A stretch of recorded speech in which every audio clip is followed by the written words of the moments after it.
네, 셀리더 여러분 안녕하세요. 이번 주 셀 성경 공부 나누도록 하겠습니다. 우리가 이제 증인 공동체라는 주제로 4월 이제 계속 말씀을 나누고 있습니다. 사도행전 통해서 하나님께서 교회를 탄생시키시고 그 교회를 통해서 어떻게 세상에 복음을 증거하고 계신가 하는 것들을 우리가 이제 살펴보죠. 대부분 바울 사도라든지 베드로라든지 하는 그런 특정 인물을 통해서도 하나님이 복음을 전하시지만, 그러나 중요한 건 이제 교회가 그 일을 감당하고 있다는 사실이고요. 그래서 교회가 어떤 방식으로 복음을 전했는가, 이제 그들이 어떤 본질적인 변화가 있는가 하는 것들을 좀 살펴보고 있습니다. 그래서 이제 우리가 2주 동안 앞에 본 건 진리를 가진 공동체다, 또 기쁨을 누리는 공동체다 하는 것들을 살펴보았고, 이번 주에는 이제 예수를 닮은 공동체다 하는 부분을 살펴보겠습니다. 세상이 예수님을 알지 못하죠. 예수님이 어떤 분인지 모르고, 또 예수님을 볼 수도 없고요. 근데 이제 교회를 통해서 결국 하나님은 예수님이 어떤 분인지를 보여주시는 거거든요. 그래서 이제 뭐 이런 말이 있지 않습니까? 믿지 않는 사람들에게는 우리가 성경이다, 이런 말이 있는데, 자, 오늘 이제 본문을 보면서 어떻게 예수를 닮은 사람들이 세상에 충격을 주는가 하는 것을 보겠습니다. 오늘 본문은 사도행전 7장 54절에서 60절인데, 사실 이 본문은 이제 스데반의 순교 장면입니다. 우리가 전에 한번 스데반이 순교할 때에 어떻게 이제 그들이 성전이라는 우상을 섬겼지만 예수라는 참된 진리를 살펴보았는가 하는 것을 한번 본 적이 있습니다. 성전이라는 우상을 제거하라, 이런 제목에서요. 근데 이제 구체적으로 이제 스데반이 순교하는 그 장면에서는 또 어떻게 예수를 닮은 모습을 스데반이 보여주었는가, 또 이런 모습들이 바로 교회의 모습이라는 것들을 함께 좀 살펴봤으면 좋겠습니다. 그래서 이제 보면 스데반이 그 죽을 때에 예수님을 닮은 모습을 많이 보여주죠. 이게 죽을 때 한 말을 보시면 여러분, 스데반이 이런 말을 하죠. 주 예수여, 내 영혼을 받으시옵소서. 무릎을 꿇고 크게 불러 이르되 주여, 이 죄를 그들에게 돌리지 마옵소서. 이게 정확히 예수님이 십자가에서 하신 말씀이거든요. 예수님을 닮은 말들을 하는 것을 보게 돼요. 그리고 스데반은 폭도들에 둘러싸여서 위협을 당하고 있고, 이제 자기를 죽이기 위해서 돌을 손에 들고 또 실제 던지는 그런 사람들 앞에 서 있었는데, 근데 그의 영혼은 예수님을 만나고 있었거든요. 이렇게 보면 이제 그를 향해 이를 가는데 성령이 충만해서 하늘을 우러러 주목하여 하나님의 영광과 및 예수께서 하나님 우편에 서신 것을 보고 그랬거든요.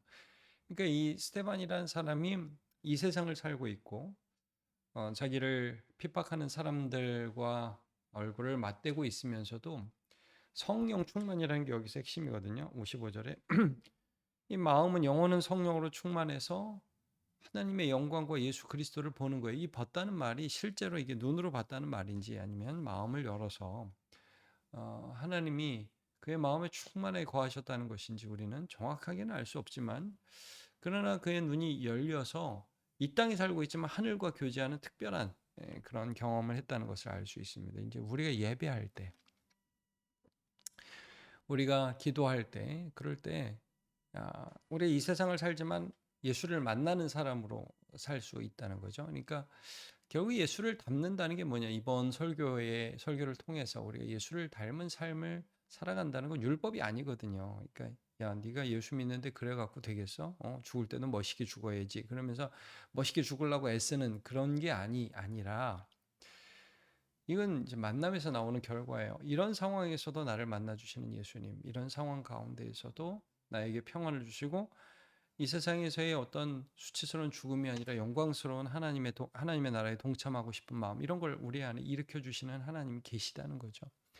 그러니까 그런 부분들 때문에 우리가 예수를 닮은 모습을 가질 수 있고, 이게 좀 전에 봤던 것처럼 이제 스데반이 죽으면서 한 말, 주 예수여 내 영혼을 받으시옵소서. 예수님처럼 아버지 내 영혼을 아버지 손에 부탁하나이다. 또 주여 이 죄를 그들에게 돌리지 마옵소서. 아버지여 저들이 하는 일이 무엇인지 알지 못하나이다. 저들의 죄를 사하소서. 예수님의 말씀과 너무 비슷한 말을 스데반이 할 수 있었던 것은 만남의 결과다 이거죠. 예수를 만나는 결과다 이거죠. 그리고 이게 이 모든 것들이 그들의 이 세상, 말하자면 스데반을 죽이려고 하고 예수를 모르는 사람들 앞에 행해짐으로 그들 가운데 예수님은 모르지만 스데반이 믿었던 예수님은 나타난 거예요. 이제 교회는 그래서 예수님 붙들고 살아가니까 세상이 예수님은 모르지만 교회가 믿는 예수님은 뭔가 다르다 하는 것을 이제 알 수 있게 하는 그런 역할을 바로 교회가 하는 거죠. 그래서 이제 예수를 닮은 사람들이다가 이런 프로세스로 진행되는 겁니다. 예수를 만나는 사람들이다. 어떤 상황 가운데서든지 예수를 만나고 예수 그리스도와 교제하는 사람들이다. 그리고 그것이 닮음으로 나타난다. 예수를 닮은 인격과 말들을 나도 모르게 뱉는 거예요. 뭐 의도하는 게 아니라 그래도 예수님이 이런 말씀을 내 안에서 하시는 것 같다. 갈라디아서 2장 20절 내가 그리스도와 함께 십자가에 못 박혔나니 그런즉 이제는 내가 사는 것이 아니요 오직 내 안에 그리스도께서 사시는 것이라. 이제 내가 육체 가운데 사는 것은 나를 사랑하사 나를 위하여 자기 자신을 버리신 하나님의 아들을 믿는 믿음 안에서 사는 것이라. 이런 말씀을 하게 되는 거죠. 그리고 더 나아가서 예수를 선포하는 공동체다. 그러니까 예수를 믿게 하는 건 우리가 할 수 없어요. 근데 이 오늘 본문 보시면 이 사울이 등장하잖아요. 이 바울 사도에 대해서 사울이라고 하는 바울 똑같은 이름입니다. 근데 이 사울이 등장하는데 스데반의 핍박자로 등장하거든요. 근데 이 사람도 아마 충격을 받지 않았겠습니까? 비록 아직은 자기 의로 똘똘 뭉치고 그리고 예수를 향한 적개심을 가지고 살아가는 핍박자의 삶을 살고 있었지만 그러나 사울의 마음에 이건 뭐지? 나는 미워하는데 저 사람은 나를 용서해 달라고 하고 나는 보이지 않는데 저 사람 예수 앞에 기도하고 예수라는 존재가 누구이길래 이렇게 하는가? 실제 자기가 스데반을 죽였지만 그러나 그의 마음에 잔잔한 파동 같은 게 아마 일어났을 거예요. 그러면서 이제 우리 그 9장에 바울이 예수님을 만나는 그 사건을 보게 되는데 이런 그 사전적 작업이 아마 있었을 거라는 거죠. 그의 마음에 어떤 변화가 있었다는 거죠. 그래서 이제 교회는 예수를 선포하는 공동체다. 뭐 예수를 우리가 믿게 하는 능력이 있는 게 아니라 예수님이 이런 분이야라는 것들을 계속 보여주는 그런 공동체라는 거죠. 그럼 하나님이 하시는 거예요. 그때 우리를 사용하시는 거죠. 자, 그러면 오늘 이제 쭉 보시면 스데반은 이를 가는 군중 앞에서 성령 충만의 하늘을 바라보았습니다. 이게 기적인 거죠. 이를 가는 군중들 앞에서 같이 이를 갈고 억울해하고 분통 터지고 분노하고 그러지 않고 하늘을 바라보았다. 예배했다. 기도했다. 이게 교회라는 거죠. 우리가 무슨 일이 있어도 다시금 예수 앞에 나와서 예배하는 공동체, 예수를 만나는 공동체, 세상에 없는 영광을 바라보는 공동체, 이게 교회라는 거죠. 그 만남이 우리를 바꾸어 놓는 거예요. 두려움 대신에 예수님의 영광을 바라본 그의 눈은 분노도 원망도 없고 오히려 죄의 죄를 그들에게 돌리지 마옵소서라는 예수님의 기도 나왔어요. 예수님의 닮은 삶, 그것은 결심이나 노력으로 되는 것이 아니라 내 안에 계신 예수님이 살아 역사하실 때 가능한 것입니다. 갈라디아서 2장 20절 좀 전에 봤죠. 나는 지금 무엇을 바라보며, 그러니까 이제 만남에 대해서 무엇을 바라보며 누구와 관계하며 살고 있습니까? 상황, 사람, 두려움입니까? 아니면 예수 그리스도이십니까? 우리가 누구를 만나는 이게 이제 첫 번째 중요한 포인트입니다. 우리는 누구를 만나면서 오늘 살고 있는가? 예수 그리스도를 만나며 살고 있는가? 내가 어떤 상황이 있던가? 그래서 여러분 어떤 상황이 있든지 우리가 기도하고 예배하는 삶을 살아가는 것 자체가 세상을 향한 메시지가 됩니다. 우리가 예수를 선포하는 메시지가 돼요. 자, 1번 보겠습니다. 내 삶에서 예수님을 바라보기 가장 어려웠던 때는 언제입니까? 그렇죠? 어, 우리가 스데반과 같은 상황에서 눈을 들어 하늘을 본다. 이게 참 어려운 부분이잖아요. 근데 우리가 눈을 들어서 하늘을 보고 예수님을 만나야 된단 말이죠. 자, 억울한 일을 당하거나 오해를 받았을 때 분노와 원망이 앞서고 예수님이 잘 보이지 않았습니다. 그럴 때가 있죠. 억울한 일, 또 오해. 이럴 때 우리가 눈을 들어서 하늘을 바라볼 수 있는가? 기도에도 상황은 변하지 않고 오래 지속될 때 이런 게 참 힘들어요. 뭔가 변하지 않는 상황, 그런 가운데에서 계속해서 주님을 의지한다는 게 우리가 지칠 수가 있죠. 주변의 시선과 평가가 두려워 믿음보다 사람의 눈을 더 의식하며 살았습니다. 이제 내 귀에 자꾸 사람들의 어떤 그 평가가 막 상상 속에서 들리고 또 실제로 들리기도 하고 했던 말들이 자꾸 되뇌이면서 들리기도 하고 그런 여러 가지 상황들이 우리를 힘들게 할 때가 있습니다. 또 바쁜 일상 속의 말씀과 기도를 게을리하다 보니 어느덧 예수님이 낯설게 느껴졌습니다. 다양한 그런 상황 가운데서 우리가 이제 예수님을 바라보기를, 예수님을 만나기를 놓칠 수가 있죠. 근데 예수를 닮은 삶이란 결국 예수님과 관계하는 삶이거든요. 이걸 먼저 좀 셀원들과 나누면서 이제 논점 자체는 어떻게 우리가 예수님을 바라볼 것이냐에 대한 부분이고, 그러면서 한번 개인의 예배와 또 어떤 공예배 있죠. 공예배를 한번 예배를 어떻게 드리고 계십니까? 하는 것들을 한번 물어보면 좋을 것 같아요. 그래서 결국 우리가 세상에 그 영향력을 주는 공동체로 서기 위해서 우리의 인간적인 모습을 드러내므로 그렇게 할 수 없거든요. 결국은 내 안에 계신 예수님 역사하셔야 되고 그건 만남에서 이루어지는 것이고 그것은 예배에서 이루어지는 것입니다. 그래서 우리가 개인적으로 어떻게 경건 생활을 하고 또 공적인 예배 가운데 어떻게 은혜를 누리고 있는가 하는 것들은 매우 중요한 부분입니다. 그 부분을 한번 셀에서 체크해 보시면 좋을 것 같습니다. 자, 두 번째. 이번 주 예수님을 닮은 모습으로 살기 위해 어떤 결단을 하겠습니까? 우리가 이제 그러면 예수 그리스도를 닮은 그런 삶, 자연스럽게 우리가 삶에 예수님을 나타내는 삶을 어떻게 살아낼까? 스데반은 이제 잘 죽었잖아요. 죽으면서도 예수님이 말을 하면서 죽었죠. 물론 이제 이게 결단으로 된 건 아니에요, 사실은 어떤 면에서. 그러나 우리가 의도적으로 예수님이 내 안에 계신 것들을 드러내는 삶을 살아야 한다는 목표 의식은 가지고 있어야 돼요. 스데반도 그 예수 그리스도께서 내 안에 살아 계심으로 내가 이 땅 가운데 이들 앞에 어떤 삶을 살아야 한다는 것은 분명한 의식이 있었던 거죠.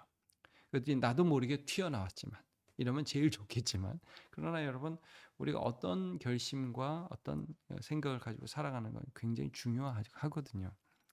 자, 그러니까 여기서 결단이 막 의도적이고 인위적인 결단을 말하는 게 아니라 자연스럽고 합당한 결단들을 말하는 겁니다. 나를 힘들게 하는 그 사람을 위해 스데반처럼 주의 이 죄를 그들에게 돌리지 마옵소서라고 기도하겠습니다. 어렵죠? 중요합니다. 미움은 맡기고 공의에 맡기고 내가 살아갈 삶을 살아가는 것을 사는 것 자체가 우리에게도 유익이고 세상에도 큰 도전을 줄 수 있죠. 자, 어려운 상황 속에서 내용을 예수님께 맡기며 두려움 대신 평안으로 하루를 마무리하면서 살겠습니다. 잠 잘 자시기를 축복합니다. 자, 3번 내 안에 계신 예수님이 말씀하시도록 분노와 원망이 올라올 때 먼저 성령 충만을 구하며 멈추겠습니다. 이게 우리가 신앙생활하다 보면 이게 올라온다 이런 걸 느낄 수가 있죠. 이상하다. 이거는 하나님 원하시는 마음이 아닌데 이게 자꾸 내 마음속에 올라오네. 그럼 그 마음을 솔직하게 고백하고 내 마음을 성령께서 다스려 주시기를 위하여 기도하는 거 너무 중요하죠. 4번 예수님을 만난 증인으로 이번 한 주 사람에게 내가 경만 예수님을 구체적으로 전하겠습니다. 그래서 자연스러운 기회를 하나님 주시옵소서. 그리고 그 기회가 주어질 때 저는 예수님을 이야기하겠습니다. 라는 예수 닮은 삶이죠. 그러니까 다름. 이런 삶을 살아가는 결단들을 좀 나누시고 한 가지라도 한번 실천해 보자고 결정하고 격려하는 거, 이게 셀에서 중요하거든요. 결국 셀이라는 것은 우리의 삶을 실천할 수 있도록 돕는 데까지 나아가는 거니까 좀 그런 부분에 서로 좀 얘기를 해봤으면 좋겠습니다. 마치며 스데반 결심해서 예수님처럼 기도한 게 아닙니다. 그렇죠? 나 죽을 땐 이렇게 기도해야지 하고 해서 한 게 아니라고요. 그냥 그 안에 계신 예수님을 통해, 예수님이 그를 통해 기도하고 계셨어요. 예수가 내 안에서 일하시는 거죠. 우리도 마찬가지입니다. 예수님 닮은 삶은 애써 노력하는 것이 아니라 예수님을 바라보고 만날 때 자연스럽게 흘러나오는 것입니다. 사람은 자신이 보는 것을 담습니다. 오늘도 이번 주도 예수님을 만나고 예수님을 드러내며 예수님을 선포하는 삶을 살아갑시다. 그래서 선포라는 게 막 예수님은 부활하셨습니다. 뭐 이렇게 뭐 전철에서 하는 것도 선포가 되겠지만, 그러나 선포라는 것은 결국 내 안에 계신 이 예수님을 내가 의지하는 삶을 그냥 드러내는 거예요. 드러내는 거. 어려운 상황에 기도하는 거, 밉지만 용서하는 거, 회개하는 거, 두려움을 이기고 다시 한번 믿음으로 일어서는 거, 이런 모든 것이 세상을 향한 선포다 이거죠. 그래서 우리 예수님을 선포하면서 드러내면서 예수 닮은 사람으로 살아가는 여러분 되시기를 바랍니다.